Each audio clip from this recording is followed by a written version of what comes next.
Hello and welcome everybody to Daryl and Boo's weekly update. Very special show today for two reasons. First reason is it was just Daryl's birthday, so happy birthday, Daryl. How was your birthday weekend? Yeah, thanks, Boo. It was nice, really nice. It was my birthday on Friday, so my wife and I went to one of our favorite restaurants out in the North Shore, actually down in Deep Cove, called Arms Reach. I'm sure most people who are listening in have been down to Deep Cove. It's one of the nicer little spots in all of the Lower Mainland, just kind of like a quaint little village. And Arms Reach, if you haven't tried it, is a restaurant that's been there for years, family owned, which is just overlooking the water. Really kind of a cozy atmosphere and really good food, great service. So that was nice. Then Saturday, we met up with some friends just in the park and kind of just did a bit of an outdoor picnic, but just a bit of a catch up where we could all kind of be socially distanced and all get caught up. So that was really nice. What else? Yeah, one of my I saw some nice gifts, but one of I think the nicest and most interesting ones was we've got a good friend of ours who is a genealogist, and I've been talking to her for years about trying to get her enough basic information about my family to get started on doing a genealogy report. And she's very good, so she actually kind of sleuthed some of this information, I think, from Yvonne, and basically did 5 generations of a genealogy report for me. So really, really cool. Poured through that on Saturday morning and still have some stuff to kind of dig into. But it was interesting. Most of my family is from Scotland and Ireland, but to kind of go back and see who these people were and a little bit about their lives that far back. Fascinating stuff. That was very cool. I was very, very touched by that for sure. How was your weekend? Yeah, it was good. We had some pretty unpredictable weather out here. Yeah. We had looked at, I was trying to figure out how we're going to fit in some mountain biking and some skiing. And I would look. Saturday morning, I would have liked to go mountain biking. It looked like it was going to rain, turned out to be sunny, so kind of missed that window. And then in the evening, actually, we had someone come in and they were working on still repairing up some of the damage from the leak in our house. And so we could go out on Saturday night. And then last night, it looked like it was going to rain again on the hill. So I was like, okay, well, we'll just pass it up, maybe go some evening this week. And then it was totally sunny last night. And so missed out on that. That's okay though. My daughter, 7-year-old, wanted to take up knitting randomly. And so went out and bought some knitting needles and some yarn. And then my wife showed us how to knit. So for a little bit there, we were just kind of sitting on the couch and doing some knitting. So I didn't picture myself doing that, but good that your wife actually knows how to do it. It's a bit of a lost art, I think. My grandma used to knit all sorts of things, but don't know if you see it as much anymore. No, it's super relaxing actually for people who are maybe ADD or they fidget a lot. Like it's really soothing to just sit there with your fingers and just repeat a pattern over and over again. So I actually kind of enjoyed it just for that, kind of like a fidget spinner kind of thing to keep your mind off of it. Yeah, very cool. Yeah. So second reason why today is a special show, it's International Women's Day. And a bit of a coincidence, but we also have Jill Durand on. So let's bring on Jill. Hey, Jill, how's it going? Morning. Good. How about you guys? Very good. Happy International Women's Day. Oh, thank you. Thank you. Thank you. I feel so blessed. Today, I feel different today. Yeah. Well, it is getting more notoriety, which I think is great. We're seeing all sorts of really cool milestones. I'm a big sports guy, so what we're seeing, even in the last few years in sports for women, has come so far. Like we've got coaches in the NFL who are women, referees in the NFL. So yeah, all good stuff. Yeah. Actually, somebody was saying something that it's today's like the official day, but it's also the month of March. Right. So it's a recognition. So it's very cool. Yeah. Yeah, it is pretty neat. It's nice to, I mean, at F5, we have a lot of women in leadership. It's pretty cool. I think for my daughter, especially, like when you get to, I think about like 5 or 6 or so, and they get into school and they're like, you know, they start actually talking about what do you want to be when you grow up? You know, it's one of the things that you fill out. And, you know, for my daughter, she sort of thought that she had to get pigeonholed into certain careers and stuff like that. But I can actually point out and say, no, you know what, in my job, there's a lot of guys in my job, but there's actually a lot of women in my job too. So she can do whatever she wants when she grows up. Yeah, that's all I want for my daughter too. Just be able to be what she wants and do what she wants. And I myself I don't feel that I've ever been hindered from, well, I mean, there's times that it was more, the one time I think it was more about age. Oh, you're you're young enough, you can do it. And I'm like, oh, poo, you've got time. I didn't want time, but now I'm old. So, it's another side. Yeah.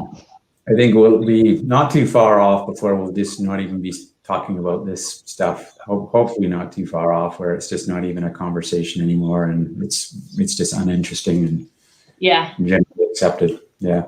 For everything and everyone, it should just be about who's the right person. Do you have the right skills? Do you have the right abilities? And are you going to be able to contribute? Yeah, absolutely. Yeah. It's kind of like the dating. I think interviews should be somewhat like the dating game. On another curtain and somehow mask the voice, or the masked singer or something like that. So you don't have any idea who's behind there. You just get the answers to the questions. Yeah, good point. Yeah, interesting. Yeah. Some other exciting news, though, is something that we've actually had kind of ongoing as a subject for the past few weeks here, but the acquisition of Volterra. And for Jill, that affects you because your team, the cloud services team, is now kind of combined with Volterra, and you guys are one big team now, right? Correct. Yes. It's exciting stuff.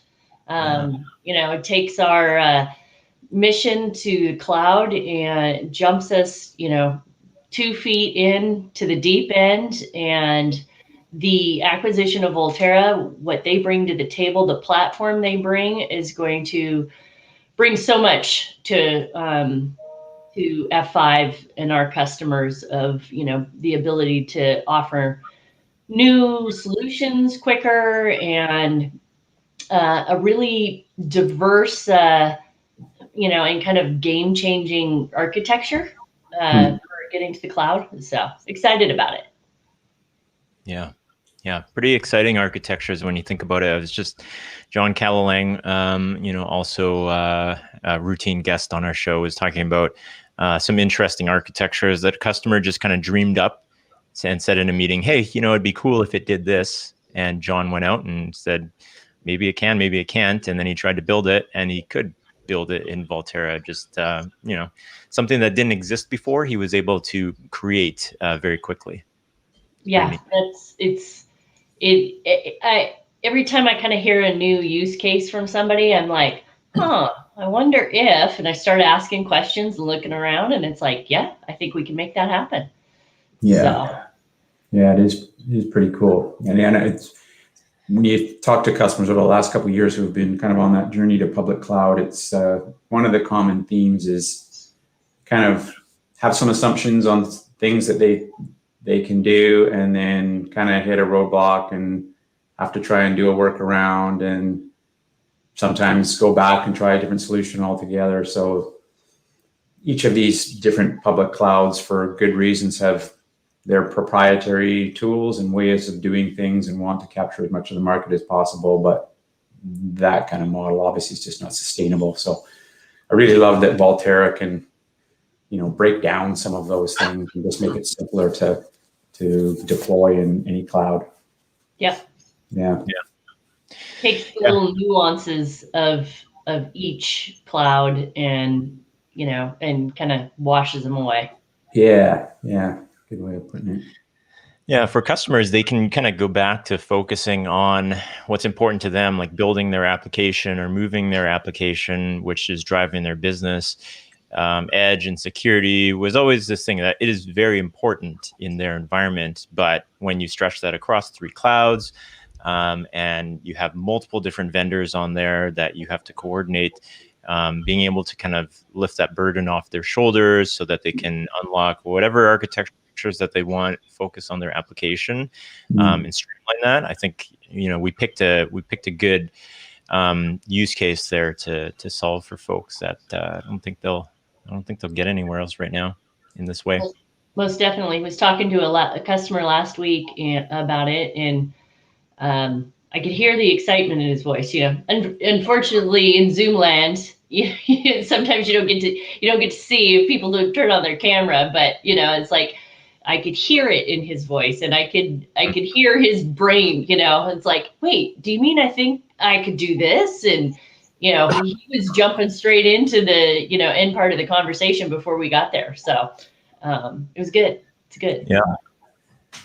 Yeah, a lot of the conversations we've had with, with like a Tim Wagner, and we talk about secure cloud architecture. And I think, before the Volterra acquisition, we were very good at painting this picture of this utopia of, hey, wouldn't it be nice if you had all this nice architecture on the cloud and it was all automated and you can just deploy it really quickly and you can insert your F5 here and you can insert some other pieces in here. But you got to build all that. I mean, we're just drawing the picture for you, and you got to build all this stuff. And now we can actually say, okay, here's the picture, and we can actually build the thing that we were talking about last year with a few clicks at this point and some commands. Yeah. Exactly. Yeah. But they're also Volterra is obviously the big newest part to the F5 Cloud Service portfolio for sure. But we're continuing to develop our organic services. So maybe a few minute update on that, Jill, because I know it's been fairly regular that we've had some good updates on some of the other cloud services. Yeah, well, the biggest news of what's about to come is primary DNS. I should finish that whole thing. And so we have, I think, off the top of my head, I think it's like 9 record types available. We should have another one being pushed out this week, hopefully. And then we'll have some metrics in, but targeted for GA on that in just a handful of weeks. So we'll have that service available for customers and have had a lot of interest in that. And so excited about that coming down the road here. And other things that I can't talk about just yet are under development and targeted for preview and getting out there and showing people in the next couple months. We'll be seeing some new things popping in there. So very cool. Yeah.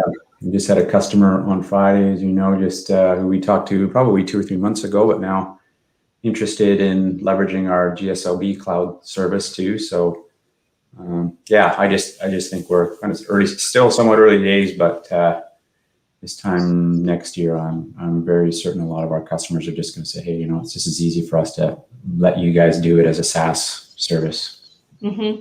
Yeah. I think when I joined this team, one of the things that had been resonating I'd heard from a couple of customers, they didn't want to manage other people's stuff anymore. They want to use it. They'll manage for their environment, but they just didn't want to manage infrastructure anymore. That was what they were trying to get away from. The biggest reason why you hear customers going to public cloud, several years ago, just saying we want out of the data center business. It's not what we do. And cool stuff. Exactly. Cool. So we always recap some of the news here because we like to break some interesting CNN really info. Yeah. I think there's a big gap in the news market right now, and myself and Daryl are here to fill that. Now, one of the things that I picked out from last week, Mackenzie Scott marries a Seattle science teacher. Pretty cool. He is going to, I think there's a quote in here. he is going to assist her in giving away all of her money. Pretty good gig that he's fixed up.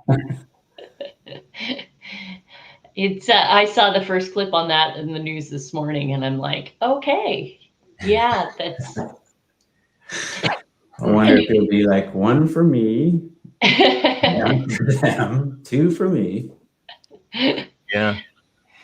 You kind of wonder, for Mackenzie Scott there, probably has spent the last decade or so around a lot of very, very, very wealthy people, and maybe just got tired of that life and is trying to figure out what makes her actually happy.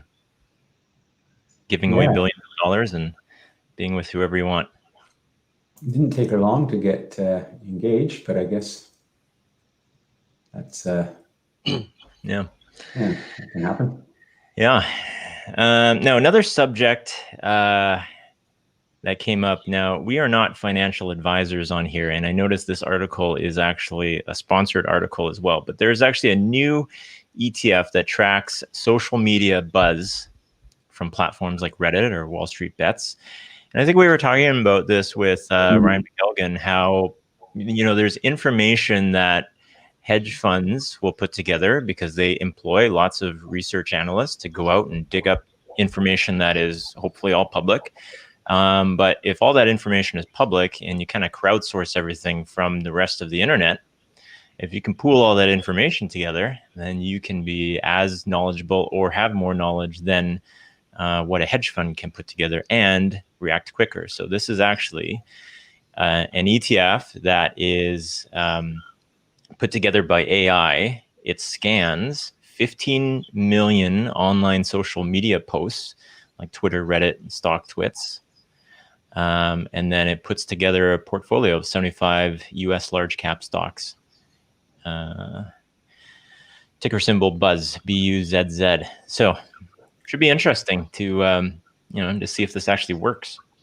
It's a fascinating concept because I know when we talk about our shape security solution, uses AI and machine learning like this does, but the theory behind Shaped, or part of the theory, is as it collects more information from different customers, it starts to learn how different exploits are happening, how and when, and just becomes smarter, if you will. But this has the ability just to, if it can do that same sort of thing, how much of a game changer something like this could be, a couple of years from now, as social media just becomes more dominant. Yeah. Some of the bigger hedge funds there rely a lot on quants as well and algorithms. Yeah. And so I can't remember what that, there's one that was done by a math teacher. I can't remember his name, but it's one of the bigger hedge funds out there, and a highly successful fund that's done, I think, 60% year on year. You have to be pretty rich to get into it. But interesting thing though, the average person couldn't get into it. Yeah. I don't think they want to deal with a lot of people, so they kind of make a cutoff to reduce the amount of people that are in it. But if a company is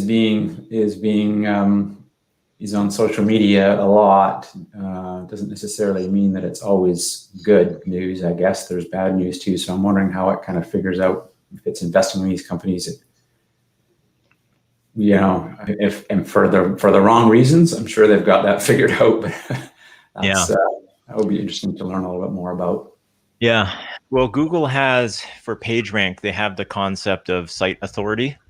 So you have to, Google can, whatever it does, figures out, whether or not you're authoritative over a subject. And so hopefully some of this takes that into account and builds authoritativeness over who's talking about a certain stock. But I've certainly witnessed somebody that I know that's maybe sort of into pump and dump type scenarios there with penny stocks and employed to write articles to boost up stuff. So hopefully I can figure that stuff out. That game is such a game out there. Mm-hmm. just, understand or try to grasp, like when F5, we have great numbers and then our stock dies because somebody didn't like one word Francois said in the analyst call. And you're like, really? Everything's going great because you didn't like the way you said that. Yeah. Playing a game. So much manipulation going on. It's hard to know what's real and what isn't real. Mm-hmm. Another one here. Now, Daryl and I have joked about this before. We have a local news radio station called Team 1040, which recently the hosts of Team 1040s were let go in a massive layoff with that entire media company. Don Taylor is kind of an old favorite here in Vancouver for sports radio, and it sounds like he may hint to return. And this was kind of a vacuum that Daryl and I were looking to fill and take over the airwaves with the Daryl and Boo show. But it looks like they're going to swoop us on this one. Yeah, Donnie Taylor would be welcome back on TV. It's been a while since he's been on. Yeah. So what? They just like fired half the broadcasting staff? Yeah, pretty much. Very abrupt too. Was it scandal or was it just cost? Just cost cutting, I believe. I don't think there was anything because there was other parts of the organization that got let go. Also, but this was they let the whole group go and just cut this piece out altogether. Yeah. Another funny one here along the lines of sports. This runner, I don't know if you've ever seen these, Daryl or Jill, when you can map out your run and it has a heat map of what your run looks like according to your pace. So this runner mapped out the Toronto Blue Jays logo right here, complete with colors and everything. And he did it first try. That's amazing. Wow. I wonder how much work went into figuring this all out before I guess it wouldn't be all that hard, really, when you actually do that quite easily, I would think. Huh. Yeah. Remembering where to turn would be the toughest part, but I guess it's probably on your watch and it might even tell you where to turn. Yeah. Even the leaf at the ear and stuff. Yeah, that's amazing. Pretty good. That's crazy. Yeah. All right, so another one here. The real estate market has been insane in Vancouver, as it has been for like the last decade now. But are you feeling something, Boo?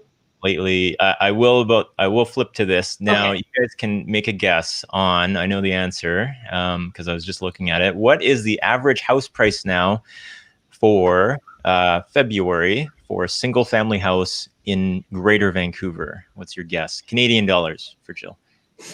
Well, I'm going to just throw out 550. Okay. No idea. 1.4 million or something like that. All right, let's head over here. It is benchmark price is 1.621 million. Oh, snap. Yeah. And so wait, what is the calculator bringing that down to US dollars? 1.6 million. A little over $1 million, $1.2 million type of thing, I would say. Yeah, probably $1.2 million. Wow. Yeah, and it's become the strange thing. It's just become like these sorts of prices are not even shocking anymore. Granted, prices have shot up quite a bit over the last several months, but it's been over $1 million for so long in Vancouver that these things haven't even shocking anymore. That's 1.23 US dollar. It looks like. Along those lines, Fraser Valley. You guys want to take a guess on what the Fraser Valley average single-family home price is? Well, is that okay? Tell me a little bit about it, so I'm not so far off. Is it like That's the suburbs? So we got Greater Vancouver, and it hits up to a certain point. I think that'll count Burnaby, and then kind of east of that, is the Fraser Valley. So all the suburbs where a lot of people live as well outside of Vancouver. I'm going to say 1.8. Okay. Daryl? I think it would be still less than Greater Vancouver, but probably not much less. So if it's 1.6, it's probably going to be 1.4, maybe 1.35, 1.4. Where was this one? I can't remember this one. 1.16. Yeah. So this includes, let's see, everything. Where do we go? Okay. Surrey, North Delta, White Rock, Langley, Mission, Abbotsford. Okay, so I think Greater Vancouver actually covers up to probably about where I live. Langley is about where I would be, slightly north of Langley, Jill. So for yourself and anybody watching from outside of Vancouver, we got Vancouver right on the coast, and then kind of everything. We have like this one highway called Highway 1, and that just stretches east, and then everything kind of follows that, sort of hovering above the U.S. border. Okay. And goes in this line there. So yeah, this is everything kind of east of about where I live is the border of that. Yeah, pretty crazy times right now. Yeah, one of my neighbors, not my neighbor, but somebody up the road from me just sold. I told Daryl a couple weeks ago, but he had his house on the market for one weekend. He had 60 showings. He had 30 offers. It sold for $200,000 or $300,000 over asking price. Holy smokes! Yeah. 30 offers is crazy.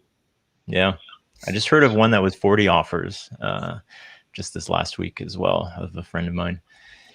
We were talking with some friends this weekend. We're going to renovate a basement suite, and friends have bought a house and they're getting it and renovating it. So we were just comparing notes on cost to reno, which is expensive because all of the contractors are very busy right now. People are doing all sorts of upgrades through COVID and whatnot, but so prices get inflated. But we're talking about the cost that they have to do their reno of their very modest house, what that could buy in some cities in the United States. Like go to places like Atlanta or whatnot, and we see routinely on TV the kind of mansions that you can buy for fairly nominal sum. But yeah, it's nuts around here. Yeah, pretty crazy. I think I'll just move it in my trailer and rent out my house and just need the internet. Cool. All right, we are at 8:30. So thank you very much, Jill. Yeah, thanks for having me. Yeah, great to see you as always, Jill. I'm sure we'll have you on again before too long, and yeah, I look forward to your next update when some of this stuff becomes publicly available. I can't wait to join you guys again. Thanks for having me. Cool. Thanks, Jill. See you, everyone. Bye-bye. Thanks for checking this out today. If you're watching via YouTube right now, go ahead and click subscribe down below. Also click the bell for notifications. That way you will find out when we are dropping a new video or when we're going live. Also, there's darylandboo.com. If you head over to that, leave your name and email address, we will drop a weekly technical newsletter in your inbox every Monday. Also, this is available via podcast, Apple, Google, Spotify. Head over to one of those, hit subscribe, and you'll be able to listen to us in the car on your commute or during a walk or a run. Thank you very much, and we will see you next time.